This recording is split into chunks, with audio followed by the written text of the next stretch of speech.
it's a shortcut to doing your assignments. So you can't Google this is some sort of way of making students, encouraging them to do their original activities or content or right. output. Yeah. And you don't have to go anywhere or have any experience necessarily to Google. You just have to know how to read and how to search, right? So, yeah. Okay. Yeah. All right. Well, Yeah, that was great. Thank you. And students have a lot of resources, whether it's in English or Japanese, that they can that helps them, gives them an unfair advantage in doing their assignments, I think. Absolutely right. They could just translate. Yeah, thank you. Thank you. That's another thing. Yes. Okay. So the focus on this, one of the reasons that I think some of this is coming from our paranoia. We work at a national university, so we are always conscious of using your tax money. And this was these projects started out. It wasn't just the national university's funds. There were local businesses involved and the local government was paying for our students to go to Hawaii. So it had to not be a Hawaiian honeymoon, right? It had to be. We had to be doing something serious, and sometimes that was hard to explain. So this idea of glocal, what we wanted from the students was the definition of glocal, the think global, act local. So we wanted them to be taking what they learned in Kona and bringing it back to Hirosaki. This is the steps that we took in all four cohorts. And the first we convey the glocal concept to potential candidates, emphasize small town to small town because Kona is a small town, Hirosaki is a local small town, and we wanted them to learn how to show our pride in our own culture. And we selected a small group, like 5 to 6 people, and from all our faculty, 6 different departments and faculties. And we emphasized on outgoing personality when possible, and who are comfortable in English with different majors to show a curiosity across disciplines. Okay, we had a pre-departure training, and we had English seminars and other local projects too. And we modeled and encouraged proactive behavior, not the nail that sticks up will get hit, but the squeaky wheel who has a lot of say in their personality. Yeah. And this, and this is a sort of a framework of our project. We prepare in Hirosaki, Aomori Prefecture, that we are in the northern part of Honshu Island, and travel to Hawaii. And we insisted that the students pay it forward to giving presentations by talking to the students, by teaching them what they learned in Hawaii. And then this 4th step, this is what we didn't think about when we were creating our project, but that was, they would start reapplying it to their real life with their real expertise or major. So this has been the great surprise. We've had people change their course of study. We've had people really come out of their shell and make some great personal changes from this experience. So basically, this is our brand of PBL, that it be global, that it be inclusive. The university called this PBL. So we didn't, as you notice, we're under task-based projects because this is a collection of tasks involved in an international trip.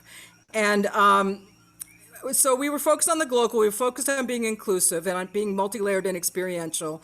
And we are the only project that took people from all faculties. And for the first 2 cohorts, we didn't include anybody from humanities because they have millions of chances. There's so many programs they can be involved in. But some of the other students, for example, the medical students are only free to travel when they're first-year students. So we wanted to be able to include them. And our basic model was job shadowing, working on farms, having actual experiences, spending time with host families. And the kind of outcomes we were hoping for was that they make a connection with the community, that they have a strong investment in what they're researching, that they go prepared and they come back with more knowledge than they left with. And that's about the Googling too, okay? And that they that there's personal growth and that they achieve beyond our expectations. And I think this was quite true. We did, in fact, have these outcomes.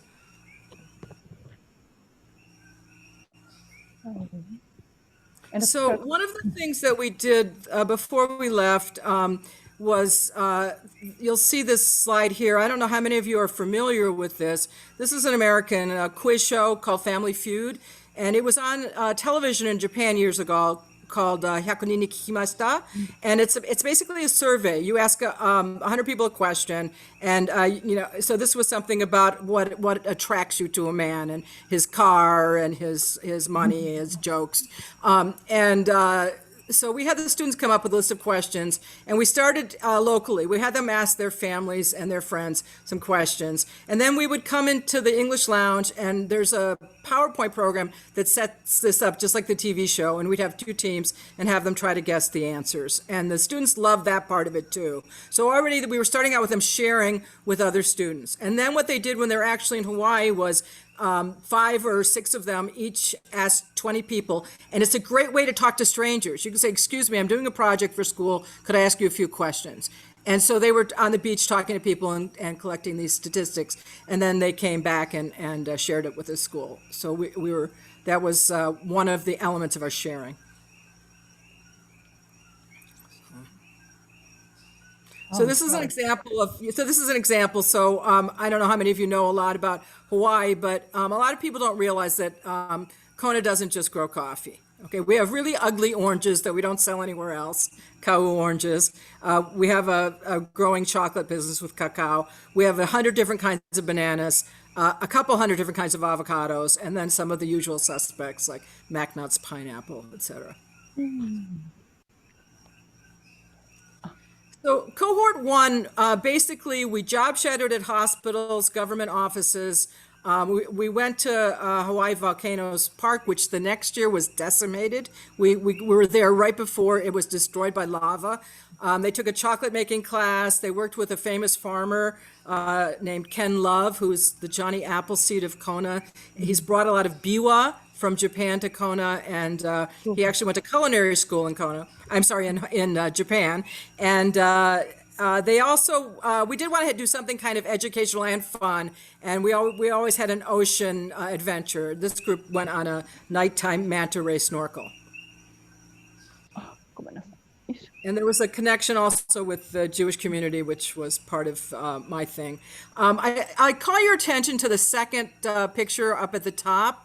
This is a llama tree. Llama is a Hawaiian word for a very, very small persimmon, kaki, and this may be the oldest fruit-bearing tree in the world. This is a very, very old fruit tree, and we actually got to taste it and clear a path around it. They're trying to restore and keep the goats and the wild pigs away from their trees here. This is the community college. And after this trip, actually, they became an official partner with Hirosaki University, University of Hawaii Community College.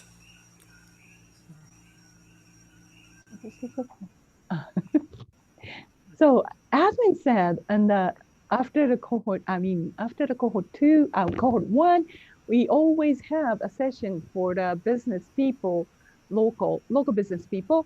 And one of the admins says, couldn't they have Googled that for the trip? Right. They made presentations on the research that they found, and they said, well, couldn't they just have found that online? Why did they have to go to Hawaii for that? Mm-hmm. So then we realized that our problem wasn't the students or necessarily the content, although I think every time we tried to do too much, probably like this presentation, but our problem was the administration. Okay. So what do you say? How do you package yourself? So this is a question for the group. We all know that experiential learning works, but how do we share that with non-educators?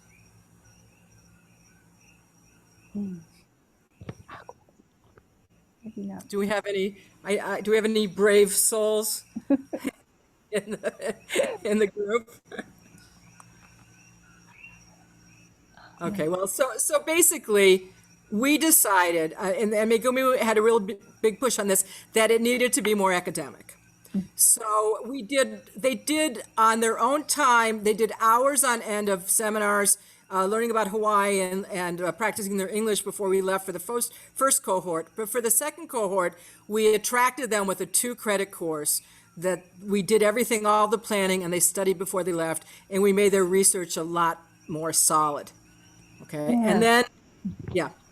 Yeah, And so we applied for a college fund that helped international activities for students and made it a formal liberal arts course. So from cohort 2, we started a 2-credit liberal arts, like Shari said. So Shari invited US guest speakers on Skype so that students can talk online to prepare themselves for the trip. After 5 months, they went on a trip to Hawaii. In Hawaii, they had the job shadowing experiences at hospitals, government offices, and gave 2 major half-day presentations at the Kona Civic Center. Participated in the aquaculture tour at NEHA, which is Natural Energy Hawaii Authority. Gave many presentations at Palamanui UHCC campus, audited classes, planted small trees, had a meal prepared by culinary students, had a dolphin snorkel, went on the area specific days with a professional science group, medicine group, and visited Ken Labs, the professional farmers farm, and culture event with KBS, which is Jewish community with Shari's congregational group. so many of the host families came from my community, so that's how we got this. So if you see the second picture up at the top, they're actually planting tea leaves. That's not TEA, that's TI. It's what they make grass skirts out of for hula. You see at the bottom, this is the snack hour, and this is Sotaro, one of the medical students, talking to one of the professional presenters. So in this cohort, they gave presentations with professionals. And if you look at the bottom where they're sitting in front of microphones and one person's wearing a lei, he was the speaker and somebody from the other department was the person who introduced him, kind of like DJ did with us today. And they are actually sitting at the city council of Kona. And some of our friends were jealous of that because only city council people, you have to be elected to office to sit here. But because their voices were a little bit not very loud, they were a little shy like the people in the group here, they got to sit in the city council chairs for this. This is a promotion phase. Like Shari said, we made a presentation in the preparation phase at the English lounge to our college students. So the Japanese version of the posters describes that how we did that in Japan before leaving. And English posters are for the citizens of Kona so that we can attract some people from the local area. This was really powerful. They worked really hard on this. Okay, so Hey, can you hear me? First of all, I'm going to introduce myself. I'm a freshman. Yes, we can hear. University, Thank you. and I think I want to specialize in pediatrics now. My hometown is Iwate. This map shows where it is. It's famous for Wanko-soba. This is a good chance for me to introduce Japanese culture. So I'm going to explain Wanko-soba, and I'll show you a short movie. Wanko-soba is a kind of competition, and you eat as many little bowls of soba, which is kind of Japanese noodle as you can. So I don't know how many of you know much about northern Japan, but in Iwate, they have these little bowls of soba, and the idea is to eat as many as you possibly can, especially if you're a guy. And this is his hometown that he was explaining. And in the beginning, he said he wants to study pediatrics. So he's a first-year medical student, sharing his culture with the group in Hawaii.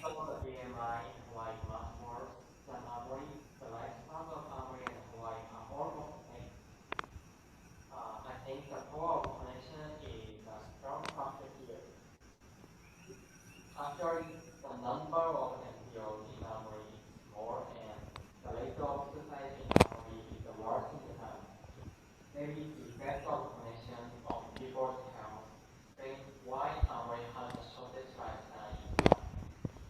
Okay, so I'm not sure that the volume's loud enough for you to get the whole thing, but let me just very quickly summarize his presentation.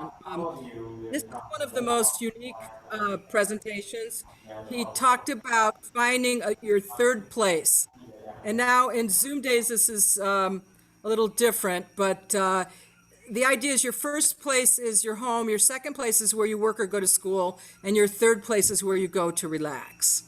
This was his own idea, and it was a very psychosomatic kind of thing that we come from a place where Aomori has the shortest lifespan in Japan, although the lifespan is very similar to Hawaii, but Hawaii has the longest lifespan of the United States. And the idea was, well, why? What's going on? And he was looking at the mental health aspects of it. We have a lot of depression and cold weather and things in Aomori, and these were his own conclusions, and it was very interesting. So, Megumi, do you want to explain our achievements versus pitfalls? I don't know if I can do that, but the improvements are here. As you can see, we included the professional presentations. So student made a presentation next to professionals, like the one that we have just saw in the city council's office. So it got even more experiential and more serious research included and more polished in terms of both in English and the research topics. And still there were some more pitfalls, and we needed to focus more on the local issues, and it has to be more academic, and more paying it forward is the point that we really have to improve even in the cohort 2, and more ownership should be elected in the following ones, and the group dynamics were placed because of the groups are from all over the 5 different faculty department, but we focused more on the science group. We started to focus more on science group and the medical group because they have less chance of going abroad. Yeah. So we're down to our last 3 minutes, Megumi. So if we could just skip forward a little bit.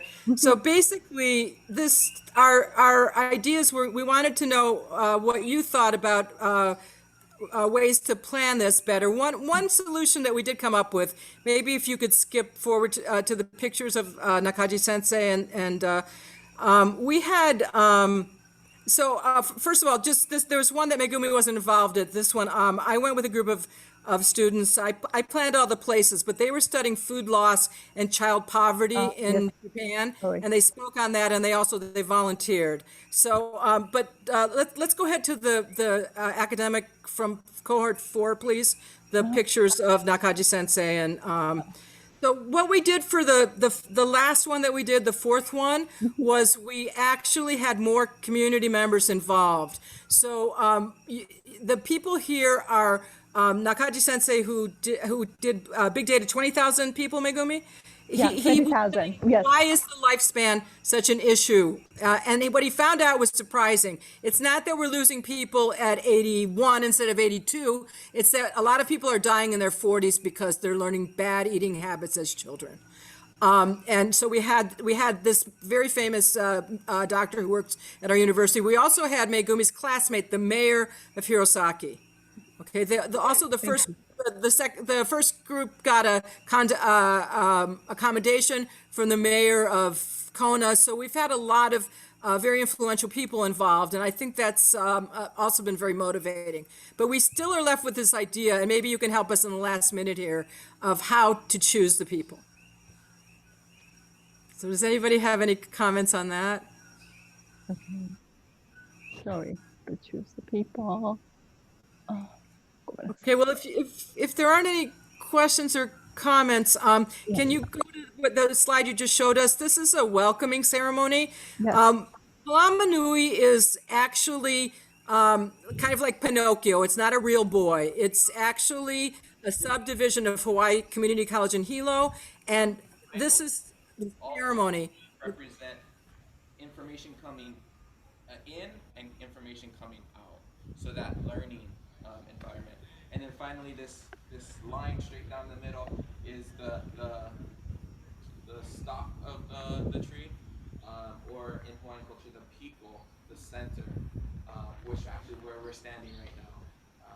And so we wear these as ceremonial pieces. It puts us in a place of readiness, that we're about to enter a space, and so it would just be wrapped up like this. So they created a special ceremony welcoming us, and this is what they wear at graduation. I believe It's a pai pai. if not all, The welcoming ceremony. for graduation, and so they'll wear this kihei at graduation as part of their cap and gown. So they have a cap and gown and the kihei on, and the ceremony is called the kipai pai. And it was very, very ceremonious. We could not step on the community college grounds until the ceremony welcoming us was finished. So it was like an official Hawaiian ceremony. And you may have noticed the name of the school is Palamanui, and that llama is that little persimmon that I was talking about. So this actually started our relationship with the University of Hawaii Community College.